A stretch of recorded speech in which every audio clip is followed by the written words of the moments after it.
안녕하십니까. 수도 직업전문학교에서 전력공학을 담당하고 있는 서상교입니다. 자, 지금부터 전력공학에 대한 오리엔테이션을 시작하도록 하겠습니다.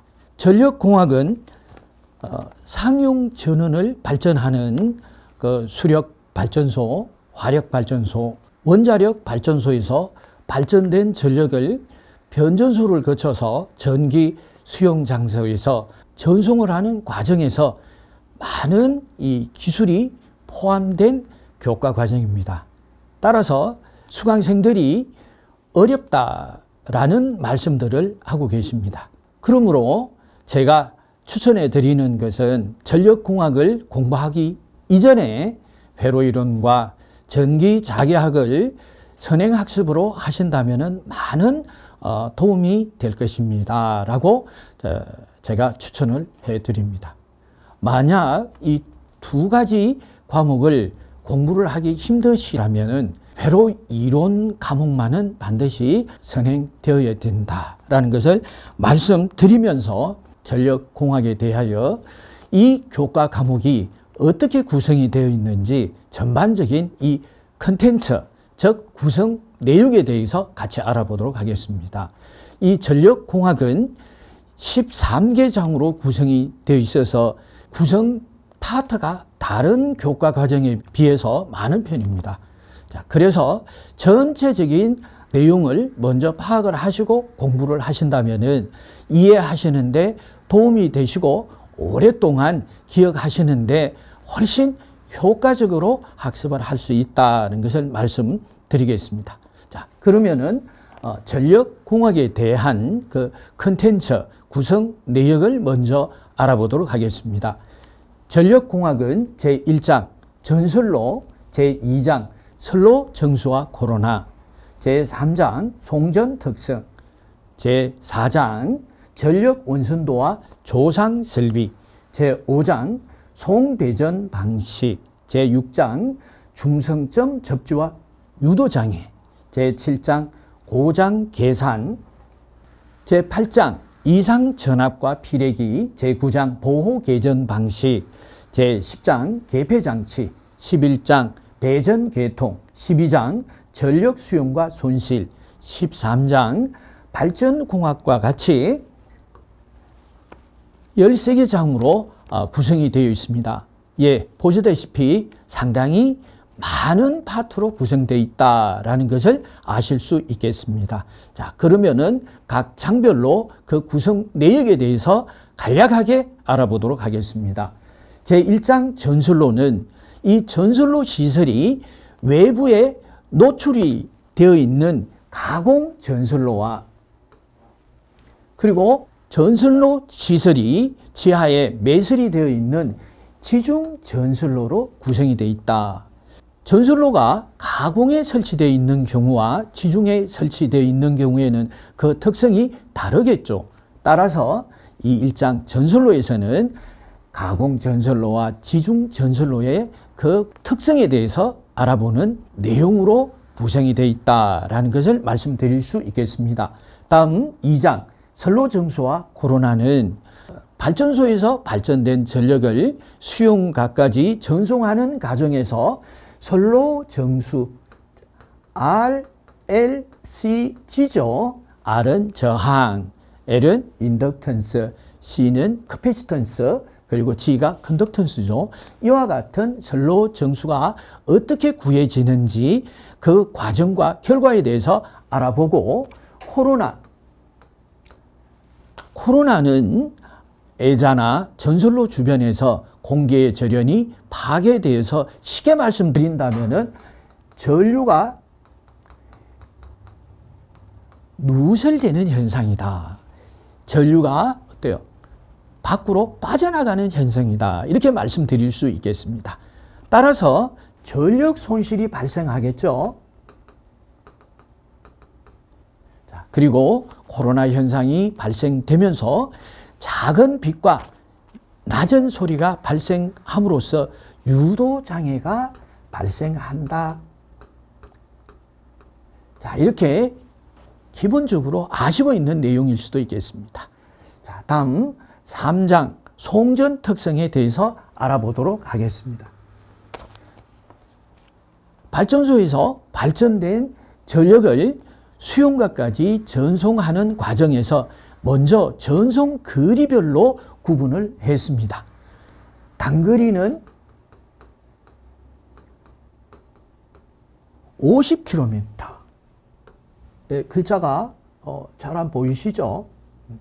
다시 한번 써본다면 50km 이하가 단거리, 그리고 중거리는 50에서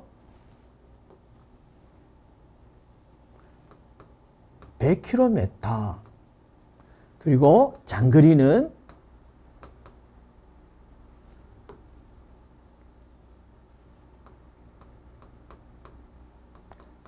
100km 이상이 되겠습니다. 자, 이렇게 전송 거리에 따라서 발생하는 특징이 있겠죠.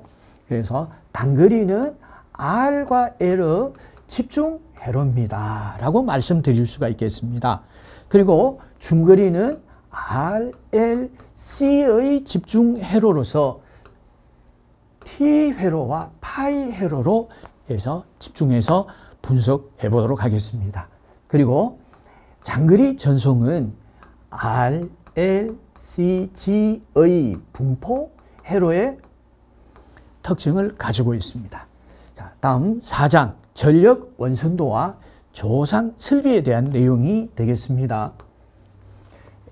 전력 원선도는 작도법에 의하여 전력에 관련되는 것이다. 이렇게 먼저 기억을 해주시면 좋겠습니다. 전력에는 피상전력, 유효전력, 무효전력, 최대전력이 있고 전송하는 과정에서 전력 손실이 발생하겠죠.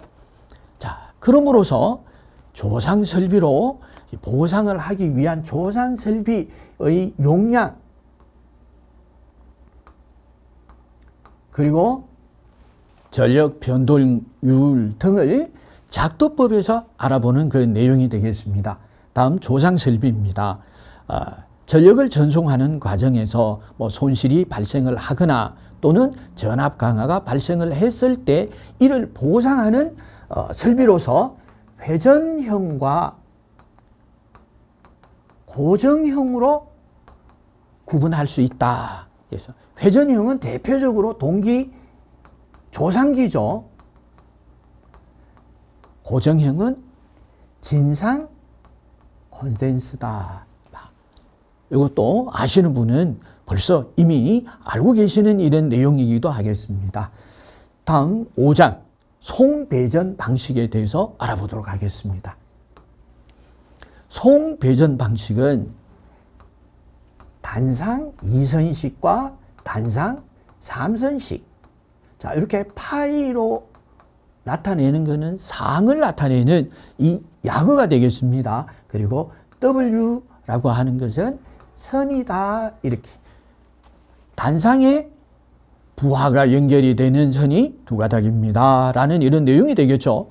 그리고 단상 3선식은 단상에 부하에 연결이 되는 선이 세 선입니다. 이렇게. 그럼 3상 3선식과 3상 4선식과 같은 이 전기 방식에 대한 내용이며, 두 번째는 안정도의 종류와 특징에 대해서, 그리고 세 번째는 경제적인 송전 전압과 그 용량에 대한 내용이 되겠습니다. 다음 6장은 중성점 접지와 유도 장애에 대한 내용이 되겠습니다. 변압기나 발전기는 그 권선이 연결되어 있는 중간에 있는 점이다 해서 중점이 되겠죠. 자, 이 중점을 접지하는 방식에 따라서 그 접지 방식의 종류가 있고 그 종류에 대한 그 특징을 알아보며, 그리고 유도장애입니다. 이 전송 슬로가 중거리, 장거리로 전송되는 과정에서 대지와의 작용에 의해서 이 전자 유도와 정전 유도에 대해서 알아보는 그 내용이 되겠습니다. 다음 7장 고장 계산에 대한 이런 내용입니다. 전송선로에서 외부에 있던 요인, 이상전압의 유입이라든가 결과적으로 말씀드리면은 낙뢰가 되겠죠. 이러한 현상으로서 이 전선로가 단선이 되어서 같은 전선로와 겹쳐졌다. 단락이죠. 그리고 단선된 전선이 땅에 닿였다. 지락이죠. 자, 이와 같은 단락이나 지락이 발생을 했을 때 큰 전류가 대주로 흐른다. 이 중에서 단락 전류가 가장 크죠. 자, 따라서 단락 전류와 단락 용량을 구함으로써 보호기기의 용량을 선정할 수 있겠습니다.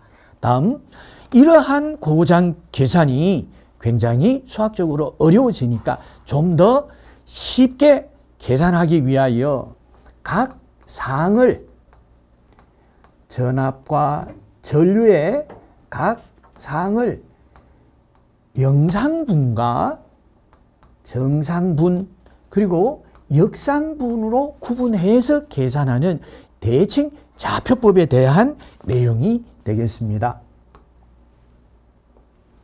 다음 8장에 대한 내용입니다. 8장은 이상전압과 피례기가 되겠습니다.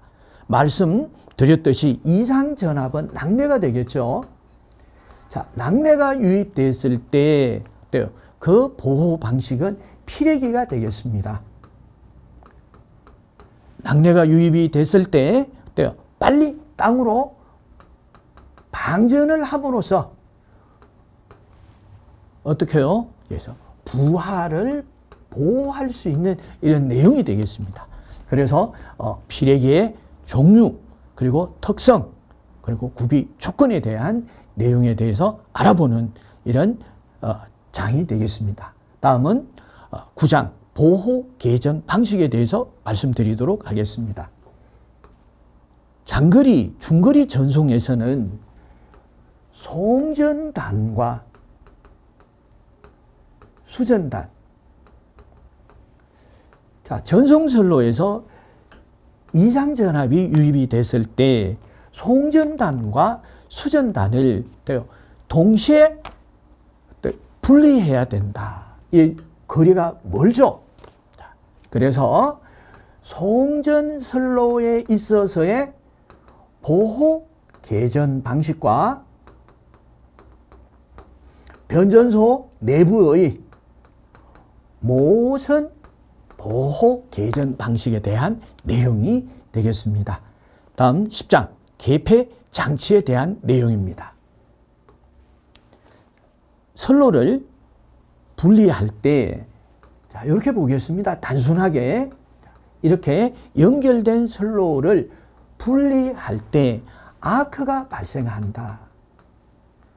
물론 연결할 때도 아크가 발생을 하고 분리할 때도 아크가 발생하겠습니다.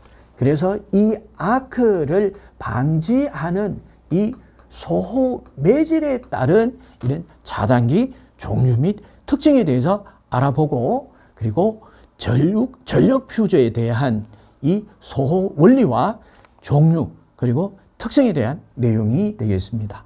다음 11장 배전 계통에 대한 내용입니다. 배전 계통은 이 전력을 서비스하는 장소에 따라서 수지식과 그리고 공급의 신뢰성을 높인 환상식, 무정전 전원 공급이 가능한 네트워크 방식. 자, 이렇게 크게 세 가지로 구분할 수가 있겠습니다. 그래서 배전 선로의 구성 방식에 대해서 알아보고 그 전기적 특성 및 이 공급의 신뢰성을 높일 수 있는 환상식과 네트워크 방식에서의 그 보호 장치에 대한 내용이 되겠습니다. 다음은 12장 전력 수용 및 손실에 대한 내용입니다. 발전소에서 발전된 전력을 수용과에서 수전을 해서 사용을 하기 위하여 첫 번째로 변압기가 필요하겠죠. 그렇다면은 변압기의 용량을 어떻게 결정할 것이냐 하는 그 용량 산정에 있어서 수용률과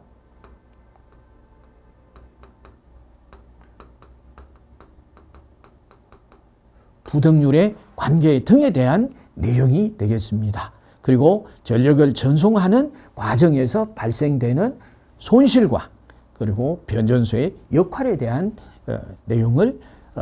내용으로 구성이 되어 있습니다. 다음 13장 발전공학에 대한 내용입니다. 상용전원을 발전하는 데 있어서 첫 번째 이 물의 낙차를 이용해서 압력 에너지와 속력 에너지로 수차의 날개를 회전시켜서 발전을 하는 수력 발전소가 있죠. 그리고 연료를 연소함으로써 발생이 되는 전기를 이용해서 터빈의 날개를 돌려서 발전을 하는 화력발전과 원자력 발전으로 구성이 되어 있는데 화력발전과 원자력 발전소에 구분을 하는 구분 요소가 이 연료에 있죠. 연료에서 석탄이나 가스와 같은 것은 화력발전소가 되겠고 우라늄, 플루토늄과 같은 연료를 사용하는 것이 원자력 발전이 되겠습니다. 자, 이상에서 전력공학에 대한 전반적인 컨텐츠와 구성 내용에 대해서 알아봤습니다. 전력공학은 13개장으로 구성되어 있는 만큼 많은 용어와 수학적인 공식이 사용이 되고 있습니다. 따라서 전반적인 이 컨텐츠적 프레임을 먼저 이해하시고 공부를 하시면은 이해가 빠를 뿐만 아니라 이해된 내용을 오래 기억할 수 있다라는 것을 말씀을 드리고 모두에서 말씀을 드렸듯이 전력공학을 학습하기 전에 적어도 회로이론과 전기자기학을 선행 학습하신다면은 이 학습 효율을 더 증대할 수 있다라는 것을 말씀드리겠습니다. 기타 자세한 내용은 본 과정에서 같이 공부하도록 약속을 드리겠습니다. 그리고 저희 수도직업전문학교에서 다 같이 수강해서 한 번에 합격하실 수 있도록 기원 드리면서 전력공학에 대한 오리엔테이션을 마치도록 하겠습니다. 감사합니다. 수도에서 한 번에 합격하세요.